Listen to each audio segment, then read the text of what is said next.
यावेळेस मात्र तगडा क्वालिटी ब्रँडेड प्रहार. पुढचा बॉल. यावेळेस मात्र हा बॉल तिथे एक सिंगल मध्ये कन्वर्ट केला जाईल आणि एकावरच समाधान आहे. यावेळेस मात्र श्रेय स्पष्टे या खेळाडूनं या संपूर्ण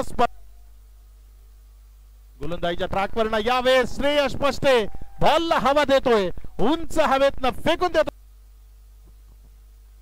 यावेळेस पुन्हा एकदा बॉल चाललाय ओव्हर दी मॅच इथे पाहायला मिळेल. यावेळेस हा ही बॉल श्रेय स्पष्टे फेकून देतोय समोर सीमारेषा पार. आता मात्र धावसंख्या अगदी वाईच्या वेगाने पुढे सरकतीये. पावसाच्या सरी बरोबर धावसंख्या ही बरसतीये. धावसंख्या जाऊन पोहोचतीये 75.